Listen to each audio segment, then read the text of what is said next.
Welcome, everyone. Thank you all for coming out on a pretty nice Monday evening in March. Spring is coming, I think, so far. We do have a few seats right up in front, so feel free to not be shy. We've got a couple of folks coming in the back. But my name is Sarah Hansen, and I am the Executive Director of the White Bear Lake Area Historical Society. And it is my pleasure to be here on behalf of the Historical Society. This is a brand new program we have. And I will tell you that when we threw it out there as an idea, when we threw it out there and started promoting it and putting it out into the ether, if you will, we had a vision of what it was going to be. And then, and I don't know why I didn't realize this, I'll own this. I don't know why I didn't realize this. But fairly quickly, we realized that this is not just going to be a one program. There are, unless you want to stay till about midnight, which I don't either. So we won't do that. But what I did, I started out with just kind of off the top of my head, pulling slides in and buildings and things in. And we ended up with over 100 slides easily. And so and not that they are all, the title Lost White Bear kind of makes me sad. So we will end on a positive note with a few success stories as well. But not that there are hundreds of things we have lost, but there were multiple angles on different shots and different things. But so what I ended up doing first and foremost is pulled out anything that wasn't officially White Bear. So I was going to initially go all the way around the lake and do Mahtomedi and Delwood and all of that. That was an easy, let's pull those off and do a separate Lost Mahtomedi program or Lost Delwood program. And then I started having to pull a little bit tougher things and too many kind of the same type of example, and you'll see what I mean as I go through. So so you may not see everything that we've lost, or you may say, you know what, I really love this building or that place, and it's not here, you didn't talk about it.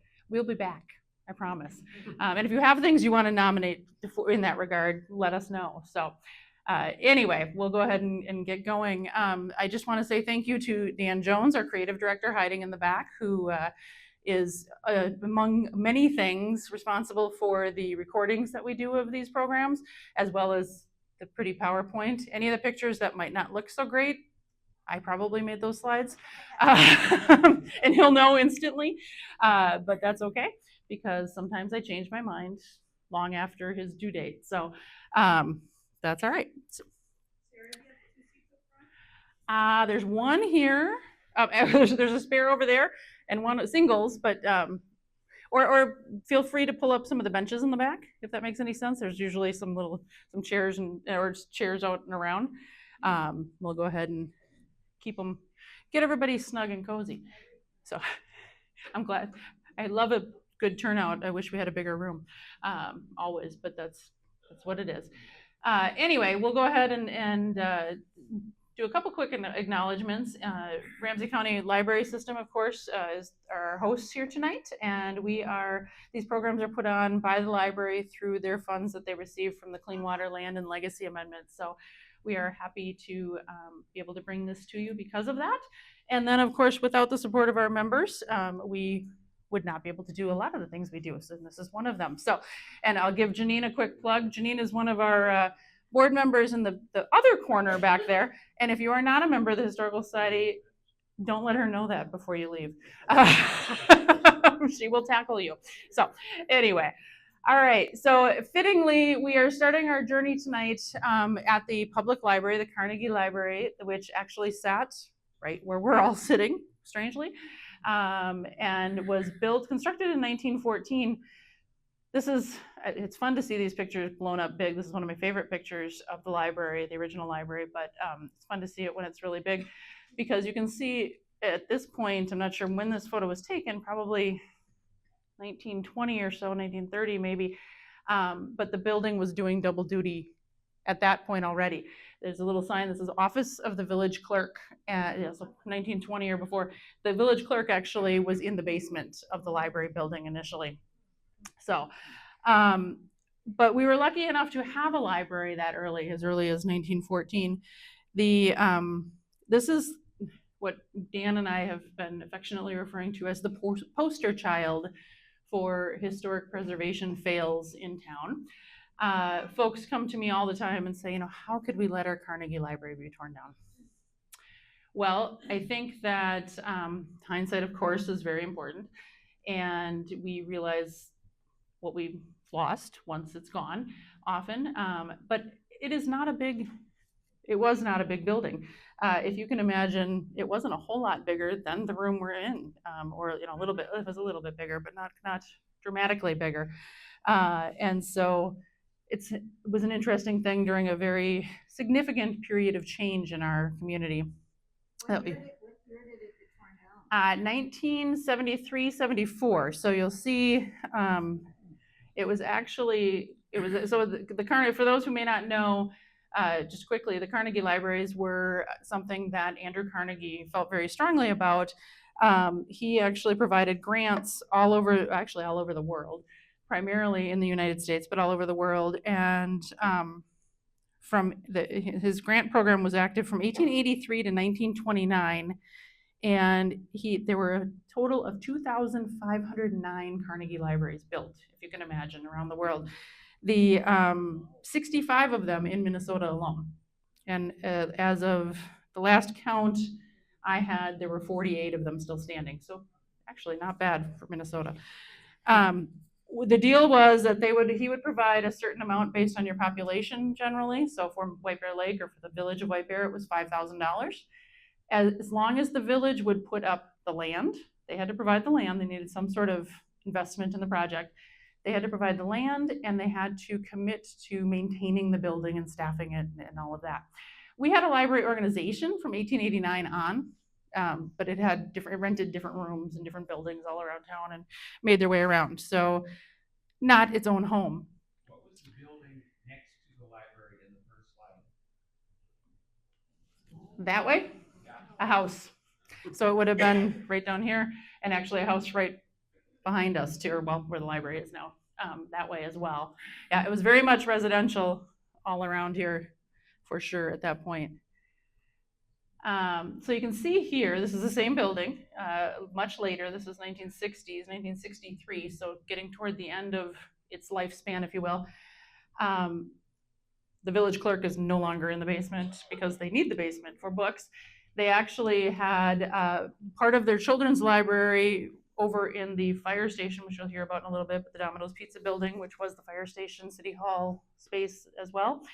But you see, they're trying to do a few different things to accommodate the large use of the library, including having a drive-up book return to try to sort of limit people coming in and out, if you will. And of course, that only solved things for a little while.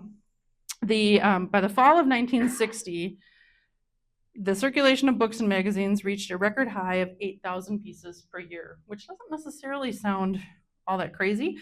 But the library board at that time just felt that the plans should be made for an expansion of the library. They didn't want to tear it down. They wanted to expand what they had. Unfortunately, there were many differing opinions on funding something like that, as there always are. And ultimately, after much back and forth, almost a decade of back and forth, it came down to the fact that the library, we were still a city library at that point. The library would merge with the county system, for good and bad, whatever that brought together. And essentially, the evaluation of that said that a community our size, needed a building of 88,500 square feet and at least 30,000 volumes. Our library at that point, the Carnegie Library, was 3,500 square feet and 20,000 volumes. So if you can imagine, definitely needed a big jump, if you will, to stay with the pieces. So ultimately, the decision was made to demolish the original building and a couple of the houses that would have gone toward the lake, and build what you see here is the 1973-74 building. Interestingly, so one of my statements often, if you've ever talked to me about historic preservation, you've probably heard me say this. I am a preservationist, absolutely, but I'm also a realist. I know that if I owned a house or a building or something that just wasn't working, it's hard to continue to invest into those things. And I also believe that something doesn't have to be saved just because it's old. I think that it needs to be consciously thought through for sure and made, I'm always on the the side of saving, if you will. But if you can't save a building, or if it's not practical to save a building, our goal as historians is to document it, preserve it, save as much as you possibly can of it.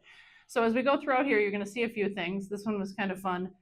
This is the cornerstone, or one of the original stones that was on the 1914 building that they repurposed in the 1974 building. And then actually when they redid the 1974 building into the building we're in now, which was done in 2014. I don't know why they picked fours, but they did. Whatever reason. That stone, I'll send you on a scavenger hunt in the library afterwards, but that stone is inside the building here somewhere still. So it has made it over 100 years, over 110 years now. But what they're doing here, the shot is of them pulling out the time capsule that was inside the stone, or behind the cornerstone in the original library building, and opening it, which I think is really interesting, because then in 2014, that's me on the far right, but several others from the community opening the time capsule from the 1974 building, so the 40-year-old time capsule. And I will tell you that if you find that stone inside this building, I always tell my daughter this because I'm afraid no one's going to remember this someday down the road. There is a new time capsule that was buried in 2014 behind that stone. So please spread the word. We don't want it to be just demolished someday or whatever as we go. But anyway, so the library is one story of certainly nothing against the current library that we have by any means, but the Carnegie Library was kind of special. It was very pretty, but definitely small. And so you'll see sort of a pattern in this first batch of images, or first batch of buildings, of public buildings. So we're going to jump over to schools now a little bit. And here you see the West Side School, which was built. Schools are constantly changing, as you can imagine. We all know that there's always a change of the way things are used and the needs. I sort of laugh when I read the descriptions of some of these, though. So the West Side School was built in 1868. It was our second schoolhouse built. We had one that was built about a decade earlier. It was built in 1868 on the west side of the railroad tracks. And it was initially it was 20 feet by 40 feet. That's smaller than this room, just so you know. And it was only one story to start. And then eventually, about a decade later, they built the second story on top to double the size. It was in 1881. So they had added the second story by this point. But in 1881, they had 60 students a day in that building. So we talk about classroom sizes now. I can't imagine trying to get things accomplished there. But that building was used until 1895, and then it was transferred to the Catholic Order of Foresters, an organization who was interested in it. So they were able to accept it and use it as their clubhouse. It didn't last very long as that. It was used as a theater for a very brief time. And then by 1920, it was sold and moved off the lot, which happened a lot. But it actually didn't last much, only a few years longer, and then it was torn down. So not incredibly shocking. I can see why this building would be outgrown for sure, as the population grew, of course. One of my favorite buildings is the school you see here, which is Webster School, which was just a few blocks out this way. Webster was built in 1888, so not too long after the other one. 1888, on the block between Cook and Stewart, facing 5th Street. The newspapers, when it was being built, boasted that on the east side of White Bear Lake, a substantial and commodious structure was built, containing 4 rooms. It's like, wow, that's, again, I don't understand how they could possibly fit that many people in there, but the 4-classroom brick building with modern improvements such as heating, ventilation, water, and sanitary facilities was finished with Georgia and white pine and had the distinction of being the first schoolhouse in Minnesota to fly the American flag from its peak. Kind of interesting. That building actually lasted about 60 years as well. And it was replaced, believe it or not, this is under construction, it's a little bit tough to see, but it was replaced by what's often referred to by folks as the new Webster School. Now, this was 1952. The old Webster School was the one you just saw. The new Webster School was this one. And you can see it was put on the same block as the old, so you can see the old one up in the far corner there, and then the new Webster School. I actually went to the new Webster School and was there, a student there when it closed in 1982, so it only lasted 30 years. Interestingly, this building, again, you sort of wonder, and I guess, it is what it is, but this building it only went to 4th grade, kindergarten through 4th grade, only had room enough for that, and it did not have a library in it. So when we were students, we would have to get on the bus and go to Lincoln to go to their library for library day. So it clearly didn't, again, it was outgrown fairly quickly. That particular site is now where Lake Square Apartments is today, which were built in the 1980s. Interestingly, the Webster School, when it was closed in 1982, when the district closed the school, the building didn't get torn down right away, and the city of White Bear Lake actually used it for their city hall and license bureau for a number of years in the mid-80s while they were figuring out what they were doing, because they built their new city hall building and opened it in 1988. So things are constantly shifting and changing, which always keeps it interesting for us. So, yes. My name is Jan Bolts, and I was captain of the patrol in 4th grade at Webster School because it only went up to 4th grade. See, I'm not lying. When we have the end of the season party, all the other captains of the patrol were in 6th grade. Oh, sure. I bet. Was the boy captain of the patrol, and it's interesting because we were both the tallest in our class. I love that. It was just a lot of fun. Yeah. Oh, I would imagine. So for those who might not have been able to hear that, Jan said that she was captain of the patrols in 4th grade at Webster School, and that because Webster only went to 4th grade when they had their picnic, the end of the year picnic, all the other captains were 6th graders. So they were kind of cool in 4th grade. They were ahead of their time. So not too far from Webster and not too far after Webster was the Washington School, which you see here. Now, this is what it looked like when it was first built, and it had expanded, and you'll see that in just a second. But it was interesting because they boasted, let me just make sure I've got my stats straight. This building was complete with, when it was first built like this, with 6 classrooms and could accommodate 300 students. So again, if you do the math, even if it's White Bear math, it's 50 students per classroom. So that's a lot of kids. And you can see the whole crew, not all 300 of them by any means, but a bunch of students out front. What's interesting about this building, they continue to invest. They loved Webster and continued to use it, like I said, into the 50s as well. But with this building, they actually put additions on quite a few times. They made so many additions that it eventually, first it jumped up to being 12 rooms. They doubled it. It was 12 rooms, and eventually it was 16. And from 1906 on, it was 16. In addition to 1st and 2nd, the primary grades, the intermediate grades, 3rd, 4th, and 5th, and then what they called grammar school, 6th, 7th, and 8th grades or departments. They also offered high school classes in the building before we had our high school our actual high school, which is now part of Central Middle School. Interestingly, they at one point had up in the attic where you see the dormers coming out, they used it for what they call the teacher's normal school.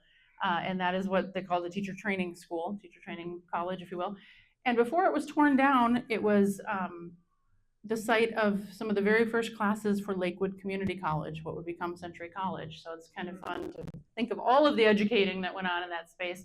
If you're familiar with the Philibrown House at all, I just want to throw it out there that Hattie Long, who was a boarder at the Philibrown for many years, was not only a student at Washington School, but also eventually a teacher there as she grew up, or she went through her career. So kind of fun. You can see what Washington School ended up being. It's kind of an interesting piece. If you look at it in comparison, you can see the railroad tracks, which is roughly Highway 61 today. St. Mary's Church, if you're familiar with the size of that, and then kind of get a sense of what the size of Washington was eventually as it continued to grow. In 1978, it was torn down to make way again for the Washington Square Apartments, which you'll see in just a moment. One of the things that we have from this particular building is one of the windows, and it's a little bit tough to make out, but it is a window actually from that peak up there at the top. So it's kind of one of those deals where, if this window could talk or if this wall could talk, I can only imagine. We also have a desk from Washington School, which is on display at the Philip Brown House, just outside of Hattie's room. And then you can see the Washington Square Apartments that take up that block today. So a slightly different kind of public entity, if you will, was the railroad. And the railroad was a really big deal for White Bear and for our area.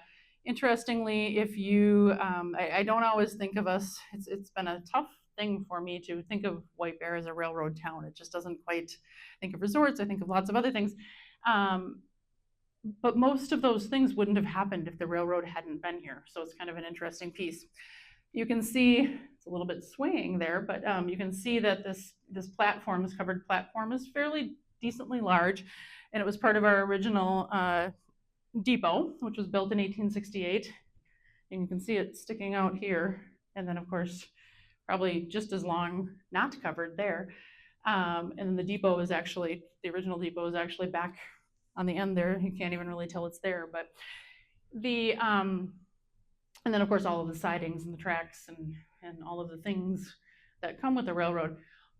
Obviously, all of that is gone today. There's nothing of that view, if you will, that stands anymore, which is too bad because it was pretty significant. And just to the south of that was our roundhouse, which, where the train engines would come in and be able to be spun around completely and then go back out the opposite direction. So this would have sat just across the highway, actually, from where we are right now, at where North Star Bank is today, if you can imagine. So, and everything from 2nd to 4th and beyond, really 4th over to probably 5th, was essentially railroad. It was one way or another. It was railroad storage, railroad facilities of some sort.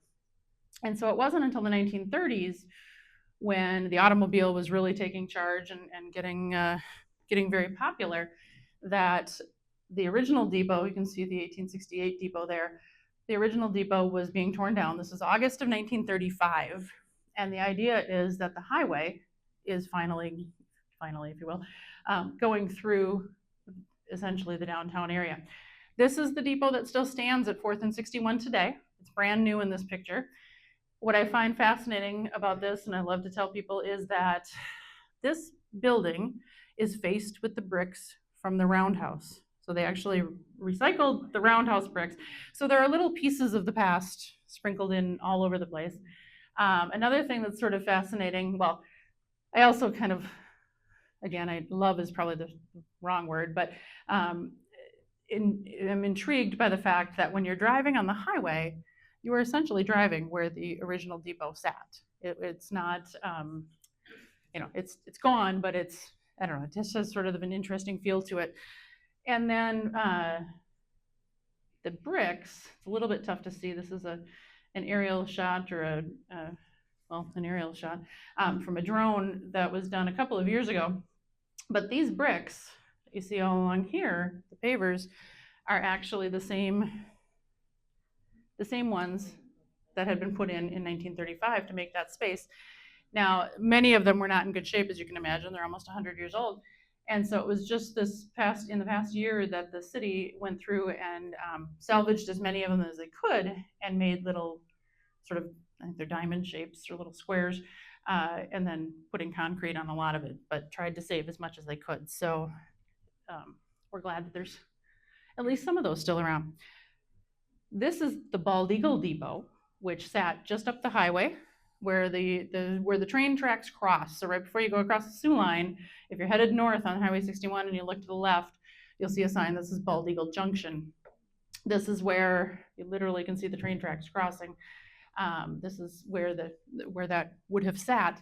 The building lasted, well, the railroads unfortunately started disappearing by the 1930s, the railroad buildings and all the pieces, but that particular depot, let me just make sure, was constructed in 1886 and eventually served, so it was decommissioned, if you will, as a station, another stop, and served as the Bald Eagle Community Clubhouse for many years. Today, the site where it's sat is the park, the Three Seasons Park or Four Seasons Park. I think it's Four Seasons.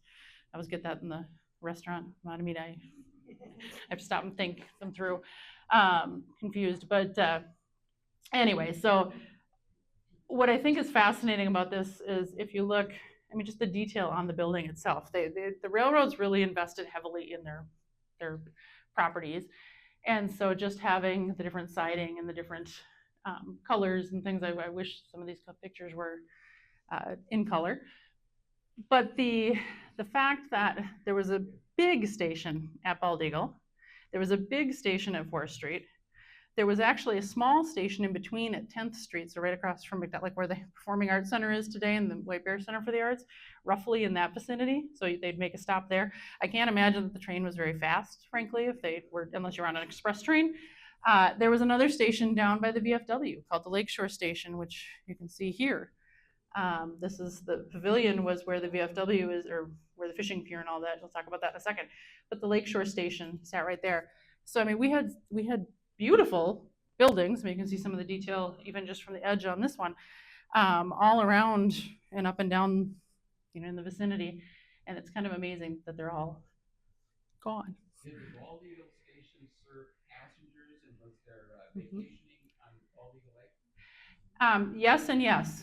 So the Bald Eagle Station served passengers. It was nice from the standpoint that you could go east and west on the Sioux line, or north and south on, whether it was the Burlington Northern or the Northern Pacific or whatever throughout the time, throughout the time. So the O'Malley Pavilion that you see here is another sort of type. Now we're getting into the private properties, if you will, not so much public buildings, but the O'Malley Pavilion is a good, well, is a little bit different example, I guess. I'll talk about a couple of them, but of the resort era. So, again, the railroads came along and brought in all of these visitors, all of these tourists to town. It is no coincidence that the railroad came to town in 1868 and we became known as Minnesota's first resort town, and the resort era boomed from 1870 to 1910 or so. And it's no coincidence that the 1910 time period kind of falls into the whole fact that the automobile had been introduced. It was just starting to get some traction. We also had streetcars coming into play at that point, which were, of course, similar to the railroad, but different in the sense of how often they went and where they could go. So it was a little bit different. You could connect into the streetcar system and get all the way around versus having to go into downtown St. Paul for the train to go down to Union Station or whatever. So anyway, the O'Malley Pavilion was a pretty unique example. It was built, there was a very small lunchroom sort of pavilion on the lake shore where roughly where the VFW and the fishing pier are today, and called O'Malley's Lunchroom. And then in 1890, Mr. O'Malley decided that he was going to build his pavilion, this grand pavilion, which cost a lot of money. It was $75,000 to build in 1890, if you can imagine. And by 1908, the papers, there were letters to the editor and people complaining nonstop that it was in such disrepair and it was an eyesore and it needed to be torn down, if you can envision. I can't imagine investing that much money and then having it fall apart like that, but it's hard to say what exactly was going on there. The inside the building, this is the auditorium that was said to be able to accommodate up to 2,000 guests. You can envision that. And ultimately, it was torn down in 1908, and then these apartments were built. And this is not the greatest picture. It's actually a scan from a newspaper photo. but I find fascinating. We were talking about these apartments earlier. I can't tell you how many people come to me and say, my parents lived in those apartments when they were first married, or my sister lived there, or my uncle, or whatever the case may be. They were just tiny little apartments, but they backed up to the lake. So if you can imagine, they had a front door and a back door, and you could go out the back door, and there was a dock back there and whatnot. And actually, we have a great story that I won't completely tell you about, but there's a connection to Machine Gun Kelly, the gangster, not the current Machine Gun Kelly musician guy that's out there, but the 1920s, 30s Machine Gun Kelly fella.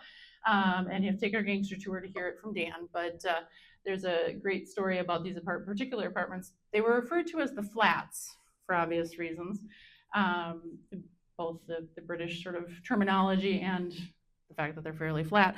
But this is one of those buildings, and I love that we have this because it's really, you expect, people often expect us to have things from the really fancy buildings or the really significant families or whatever. This is not necessarily a fancy building, but it's an important one in the minds of the community. And these are hard to make out, I give you that. But they're actually lion heads, and they were on the downspouts of that particular apartment building. And when the building was being torn down in the early 1990s, we had a board member go and ask if they could salvage a few pieces, and this is one of the things that we were able to get from that particular building. So again, we try to hang on to some of the pieces of the past that if the buildings are not going to be able to last or be able to make it. Today you can see where that would have sat. This is the fishing pier that comes off just north of the VFW in the little park, and the building would have been right along in there. So it's a little bit different type of resort, but still part of that same neighborhood or same neck of the woods, was the Leap Cottage Park Hotel, which sat where the White Bear Shopping Center is today. Cottage Park is right next door there. Sat where Kowalski's and the shopping center are. It was massive. There were little cottages, and he had a bowling alley and a lunchroom and all sorts of things going on his property there. And almost all of it burned down in 1896, if you can imagine. It had been going, he had built it all up in right after the Civil War. He bought the modest hotel that was there in 1866, right after the war, and then started adding to it and building and building and building and making all sorts of things. And by 1896, it had burned down, and they rebuilt. William and his wife Agnes rebuilt, but much smaller than what they had had beforehand, because I think they could kind of tell things were not necessarily, the boom was sort of over, if you will, and they were getting older. And then he passed away in 1908 or 1909, and Agnes still had the property. She actually sold their original building that they had rebuilt there to the St. Paul Automobile Club. They leased it for a couple of years for the clubhouse, and then sold it to the St. Paul Automobile Club. And then they tore that building down to build the one you see here. And then over time, it became a few things. Like this one always cracks me up a little bit. It's a postcard, but it says St. Paul Automobile Club, White Bear Lake, Minnesota, and it's stamped Rest Haven Sanatorium over it, because that's what it became. I don't know. I guess they didn't want to waste the postcard, but they could have at least stamped it straight. But kind of interesting. So again, this is right where Kowalski's is today. If you can envision, I always love walking around down there and by the lake and just thinking of all the different things that took place. You can see from the air. I mean, it was a pretty significant area. Again, not the best photo as far as photo quality, but and then this one, this is sort of like cup and cone. You always get a reaction. All of that was taken out in 1958-59 to make way for the shopping center, which you can see brand new there in the aerial photo. What is interesting to me on this is that White Bear Avenue, that land where White Bear Avenue is today and where you see it there now, was not land. That was actually part of Goose Lake at that point, and they had to fill all of that in order to make So the landscape has changed some too. Of course, you'll see the Johnson Boat Works here. We've got the Johnson, the Amundsen, and the Ramaley Boat Works, all also down in that bay, in that area. The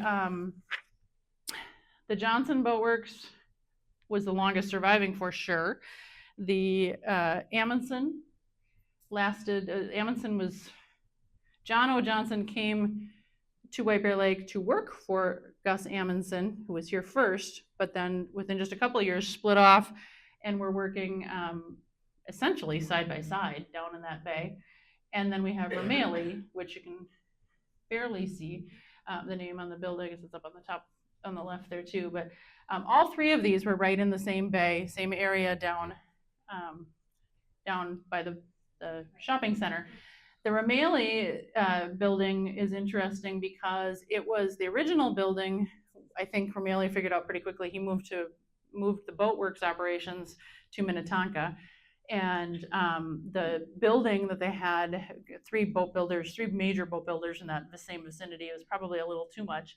But the building was useful, and so they turned it in 1925. They turned it into a dance hall called I think it was initially the White Bear Castle. They went through a number of different names and a number of iterations, but they figured out that they had something going at that point. And so they tore that down and built the plantation, which you see here. And a little bit of an aerial shot of that. And then the inside, which always cracks me up a little bit, they built it to look like a southern plantation on the inside. It was the 20s. That's all I can say. Can you go back one slide? Yeah. This is my favorite thing to point out. One, you've got the streetcar. Yeah. Running, that's a big old Yeah, so this line. So this is old White Bear Avenue.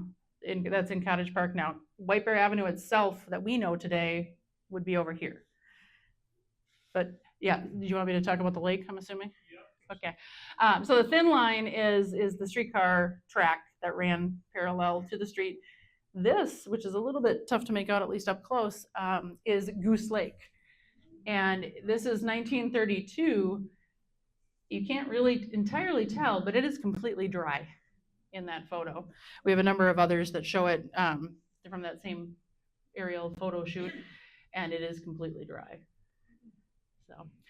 Today, that area is Lions Park, where the Ramaley Pavilion, or the Ramaley Plantation and the Ramaley Boat Works were here, and Amundsen's was a little bit closer to Kowalski's up that way.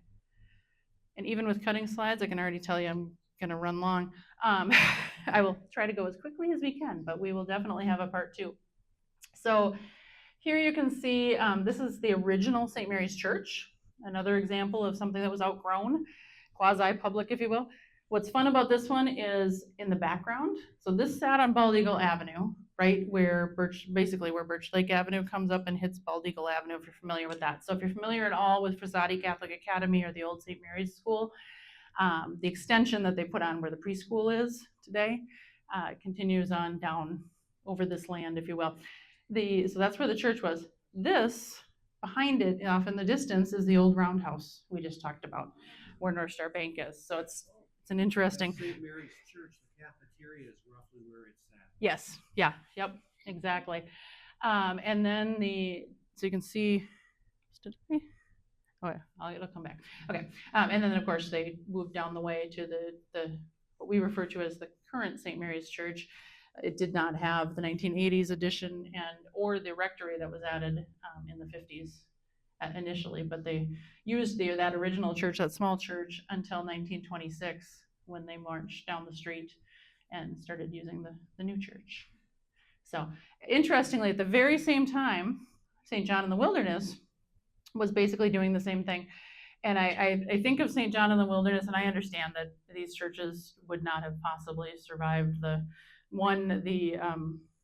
materials and things surviving 150, 200 years, whatever. The wood is a tough thing in the Minnesota climate. But the other piece is the size and the use and the type of use and all of that. But I often refer to this original St. John in the Wilderness Church as a success story, almost. They built it. It was originally built in 1861 over on the south end of the lake, so where the St. John's Cemetery is, where White Bear Avenue and South Shore Boulevard intersect, right on the edge of Goose Lake. It was built. The cemetery was actually the churchyard, if you can imagine. So. And then they realized that the church leaders decided that with the railroad coming through town on this side of the bay, that this is where the people were going to be, and so they wanted to move the church over to this side, and so they did. And again, they moved buildings back then like it was no big deal, and so they managed to move without the steeple attached at the time. They managed to move this structure across the lake, up the lake bank, and put it just a few doors down on the site of St. John's Church today. Now, this survived until 1925-26, just like St. Mary's, when they decided they needed a bigger church, with something maybe a little bit more substantial. And so, of course, the church you see there today was built at that point and has had additions and things since then. But it kind of an interesting, I love that they moved it and kept it for as long as they did, 50 years, more than 50 years since the move. So again, this building is today Premier Bank, just a block that way from us, and I would say that this is a success story, mostly. This was built in the 1930s as a post office, a WPA project, and built as a post office, and the building itself is still there. It's been changed a bit, not terribly, but it has been changed a bit. But if any of you remember Bobby's in the Park restaurant, yeah, exactly.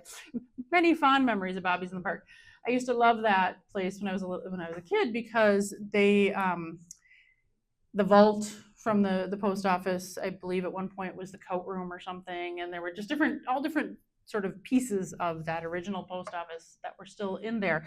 Unfortunately, the one thing they couldn't save that people ask us about all the time was the mural that was on the wall. And sadly, when they were remodeling, they just were not able to, it was, I'm not an artist, but it was al fresco or whatever it is when it's in the plaster. Yes, yes. And so when they went to remodel the wall itself, sadly, the whole thing crumbled. So that part is not there, but the majority of the building is still intact. So we've talked a lot about buildings, or we've talked a little bit about some fires. We've talked a lot about buildings that people have chosen to take down over the years. And there were a number of those. They're mostly because they were outgrown or their purpose was no longer deemed to be needed. This one is a different story. This is actually the White Bear Lumber Company.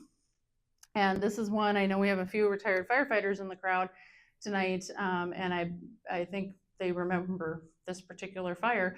But this was in October of 1963, 60, or early 60s, I believe it was 63. And the lumber company sat essentially where Eat at Banning and Fifth is today, if you can envision that. And in the back of it was, I should have put an aerial photo or something up on this one. In the back of it was the Dell Farm grocery store, kind of kitty corner on the block. And that's at where the Abbott Paint building is today, if you can kind of visualize that. It was a really windy day. The long and short of it is the fire investigation showed that the incinerator, the flames, sparks from the incinerator at the Dell Farm grocery store when they were burning the boxes and things, sparked the fire at the lumber company. And as you can imagine, a lumber company has all kinds of fuel for a fire, including not just the lumber, but the paints, the varnishes, all the things that can keep something like that going quite a bit. So it was a total loss for the lumber company. And we have some, I say pretty fascinating photos, horrible pictures, but good documentation of it for sure. And the adjacent buildings, the State Farm Insurance in particular, was taken out as well in that process. So that was not an on-purpose one, for sure. And then there are other reasons buildings are taken down. and I'm not showing that to make fun of it by any means, but there was a period of time, so as many of us know, you probably realize that the 1960s in particular was a period of urban renewal. That was a big deal. And it was considered to be a very good thing to go through and clean up the blight and get rid of the old and bring in new and modern and useful. White Bear was not unique in that by any means. I would have guessed actually more the opposite, that we probably would have missed that cycle or whatnot. But we did not. There were, at one point in the early 1960s, they took down, I think, 11 or 12 buildings that were considered blight. This was one of them. The feed store, this shot is not a great image, but the feed and seed on Banning was another. And they literally took it down and paved it to be a parking lot. What I love about this, and this is one of those, what are they talking about sort of things.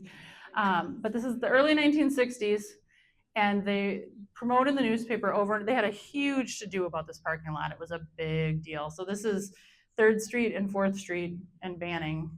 Sun Bear Salon this is the old White Bear Theater there. They promote like crazy in the newspaper that it was 160 some parking spots in this parking lot. I have counted them every possible way you can count them, and I can't get over 100, frankly. And these were not, I know we don't have small cars today, but these were not small cars either. So I don't know how they figured that, but they promoted it. When they opened this parking lot, they had the mayor give a speech, and Miss White Bear Lake was on hand to help cut the ribbon. So it was a very big deal. But they did clean up a lot of them. There were a number of buildings that were in bad shape and needed a lot of help. So that some are just to a point where it's just tough to save them.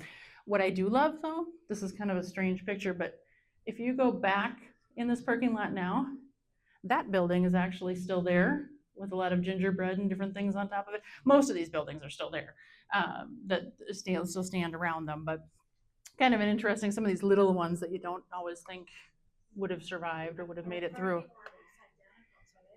Just about.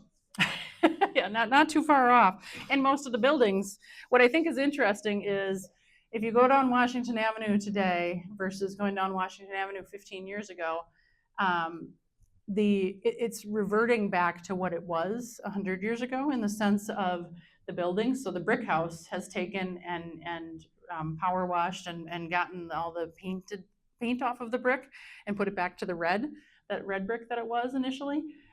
The Anchor Coffee House has painted the whole thing white, which is what it was early on, or at least 100 years ago or whatever. So it's starting to, and I don't think they're doing it on purpose, but I love what they're doing because it's starting to actually go back to what it had been. And then we'll pop down the street actually on Washington Avenue. So this one is another interesting success story. This one's a success story, I guess. It gets kind of interesting, the whole combination, but this is the Mackenhausen hardware shop. It's Mackenhausen and Sons. It is the core part, if you will, of Washington Square Bar and Grill, if you can envision. So you'll see just off the edge of the picture there is a house, and that you can see in here, the house is there, and then actually there was another building, a bar on the corner. So those two buildings, the house and the bar, the saloon, are gone. You can kind of see again here, the house was covered in sort of behind this. So this is actually the house. And then the bar, the corner bar, super unique and creative. I always laugh, but you can see what that building looked like. There's the bar on the corner there. So those two buildings were taken down, and the room was made for the Texaco station, which was there for a number of years. And then about, late 90s, I think, Washington Square actually came in and built their addition on that lot closest to the building, to the Mackenhausen building, built the addition that has the fireplace and the bar and all of that. And then the corner lot is their patio space today. So kind of interesting. Like I say, a bit of a success story. This is a little bit different angle on the Texaco station on the corner there. And then you can see what more modern view of it. All right, so this is, we're gonna jump over to 4th Street. How many do I have left? We're not too bad on time. So this is the Northern States Power Building. When NSP, it was First Consumers Electric right away in about 1911, I think, and then eventually became NSP. And of course, NSP ultimately built their, what is today, Xcel Energy, of course, out on County Road E, built their plant out there, if you will. And we're not in the downtown space anymore, but if you can imagine them being in this building, not a big building by any means. I love the display windows, the electric appliances in the window there. But that building was torn down in 1973. You can see it actually literally happening. Yeah, the 617 is still there. Everybody can remember that. And that's a success story that I will have to be in part 2. But today, that site is the site of the medicine chest, which was built in there. And they left a little alley that allows you to get to the 6 on the side door. We'll jump down. This is another one that it looks different from this angle. There we go. Okay, so it looks better. So I'm actually looking at Vincent's Food Market on the corner there. Today, that is Graham Jewelers. It just sold in the last year or so. It was Sherburne Jewelers for many years. It was the paint shop, Angen's Paint Shop, which you see there. And then it looks like this today. They're in the process of doing, or closer to this, they're in the process of doing some work on it right now, actually. This building is a total success story in the sense of it was one of those that was picked up and moved. It actually was an addition on the back of the Rameli family's house. So if you're back down by the VFW and you go across the highway or across the tracks from the VFW, there's the large home that was for many years was the Havner Funeral Home, the one with the big columns that's on the frontage road, kind of Lincoln Avenue over there. This was attached to the back of that. And they ran the Rameli Pavilion, the pavilion you saw a number of slides ago. And they would bring in family from down south in particular and have them come up and would get away from the heat of the south and work in the pavilion all summer for them. And so they would have them stay with them and they would stay in the back, in this part of the house in the back. Well, when they didn't need that anymore and they sold the house, they actually pulled this off of the back of the house, moved it into downtown and plopped it down. There's so many buildings. We laugh because they just sort of run around. I think that like at night on a full moon or something, they just pick up and move and go off to the next place. Or everybody played musical chairs with their business locations or something. So it keeps our jobs interesting, let me tell you. But anyway, so it's interesting that I'm thrilled that this is still there, and you can imagine that when scaffolding goes up or things start to get blocked in different buildings, in front of different buildings, particularly in downtown, I tend to twitch a little and watch what they're doing, but they're doing some nice things here, so I'm very happy it's still standing. So this is another one that I'm happy it's still standing. It doesn't look quite like this anymore, but not too far, not too bad. This is the White Bear House, which sits still today at the corner of 4th and Washington Avenue. It is Lake Country Booksellers. And so you can see that's the corner part of the house. The Cobblestone Cafe on the right has filled in that front part. So if we go back to this shot, the cobblestone actually sits right in here and has filled in that part. If you stand in the park, and yes, I'm the goofball who does these things, so please do them too, so that it's not just me. But if you stand in the park and look back at this building, you can actually see that it does still go back and has the L shape over to the south as well. So it's kind of an interesting piece. The cobblestone is a little bit deceptive, and they're closed right now for 2 weeks for vacation, so don't try to go. But when they get back, but the cobblestone's a little bit deceptive because it goes back further than you would think. They have actually worked with the bookstore. Right now, all of that is considered one parcel and one property. It's all been sort of melded together. But they've worked with the bookstore to be able to take those back booths in the bathroom that they have in there are actually in what was the White Bear House as opposed to the front porch area of it. So kind of an interesting piece.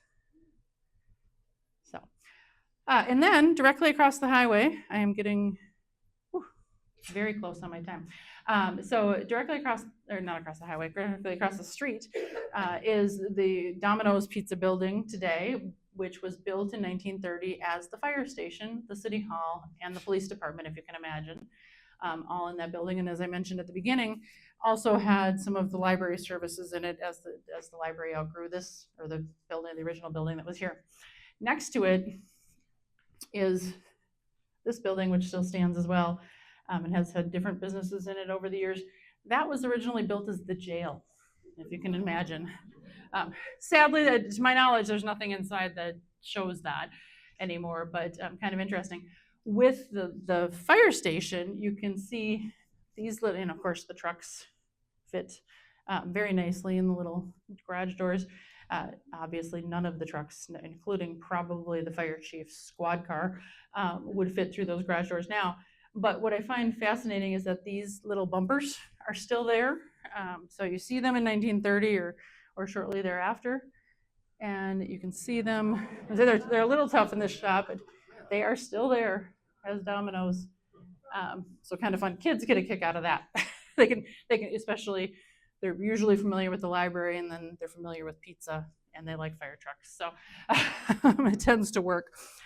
Another success story that we have is the original Gall School, District 19, on County Road E and White Bear Avenue. It's today the Sheet Metal Workers School, but it's, you can see what some of the few shots that we had of it over the years. So, and then of course I can't end without talking about our favorite historic building in town, the Armory. So this is what the Armory originally looked like, which if you are familiar with the Armory today, it doesn't actually look completely like this right now.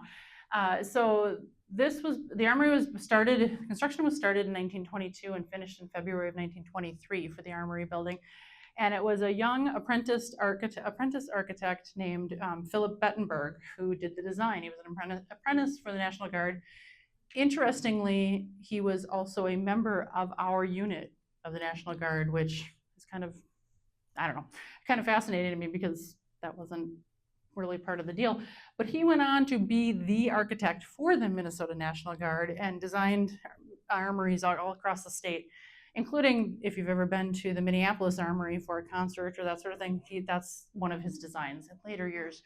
So for many, many years, in the 1920s, 30s, whatever, he was the guy, if you will. This building actually suffered a fire in late 1928, as did the auditorium, which is Kellerman's Event Center next door, and the first White Bear Lumber Company, not the one that you saw, which was in the 60s, but there was also a White Bear Lumber Company that had a fire in that area in the 1920s.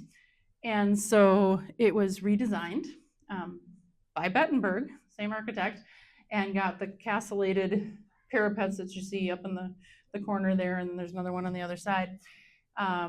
What's fun or what's interesting about that, so it was rebuilt in 1929, so it's coming up on its 100th anniversary of that fairly soon. You will be seeing in the next few months scaffolding going up all around the front of that building, and the parapets actually being taken down. Don't panic. You're kind of the first ones to hear it. We're trying to get the word out, but they are taking down everything from that upper, let's see if I can use my cursor here. You can see it, no, it won't show. Okay, everything from the highest points on those parapets down to basically where that line is, and taking it down, cleaning them, replacing from other parts of the building with original brick, and rebuilding them and putting them back up. Because what happens right now, after 100 years, if you go up on the roof, you can actually see that those bricks are starting to fall in, thankfully in, not out, but it's becoming really critical. So we are excited that that piece of the project is set to get underway so that the building can stand for another 100 years. But that is one of the many, many needs, particularly the Armory. But for those who may not know, the Armory is actually the home of the White Bear Lake Area Historical Society. We have had our offices, the city, it was decommissioned from the state to the city of White Bear Lake in the 1990s when they downsized a lot of the National Guard properties. I served as an event center and all sorts of things, home of the White Bear Center for the Arts upstairs for many years, and then the Lions Club downstairs. The Lions Club are still downstairs. In 2013, when the Center for the Arts moved to their new facility across the highway, we were able to move as a historical society into the upstairs rooms and offices up there. And then a few years ago, I approached the city and said, there's this sort of storage room, meeting room, funny room that doesn't get used for anything. I know you use the gym for all sorts of things and sort of, there's basketball practice and there's whatever, different things going on here. But this room just sort of gets ignored, and we need more meeting space. We could use a room to have like a conference room or a board meeting room, whatever, anything for more room. And I said, if we were willing to paint it and put some carpet in and clean it up and whatever, could we use it? And they looked at me and they said, do you want the whole building? I'm not usually speechless, as you well know, but I got a good chuckle out of that and said, I don't know. So it took a long time, took took about a year, which isn't really that long, but took about a year of sorting out, does that make sense for us and what can we do? We were really excited and still are very excited about the opportunities in the gym in particular, having a space like that drill hall or that gym to put on exhibits, to put on larger events and programming and that sort of thing, talks like this. But to have our own space to do it all the time was a big thing. So in late 2022, we did accept the building from the city and have been working through plans, like I say, to do all of the checkpointing, all the critical work that needs to happen. We have lots of HVAC and all those not so fun things that need to come. But we are excited to open our first quasi-permanent. I don't know that I would ever say any exhibit is permanent, but this one is expected to last between 1 and 3 years. So that's pretty more permanent than the ones we've had in the past, called X Marks the Spot.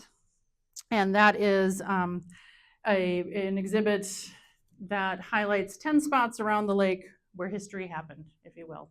Because my big thing is that history is everywhere. It's all around us all the time. And if the bumpers at the pizza place don't tell you that, I don't know what does, or the time capsule that's here. But you just have to know what you're looking at. And so our goal is to start with those 10 stories around the lake, and then be able to interchange them and pull off one panel and put in a new one and whatever. So if any of you were the ones who were here last month for the Jerry Spees talk, because I know it was an overflowing room, that is one of the 10 stories that we are telling through the exhibit.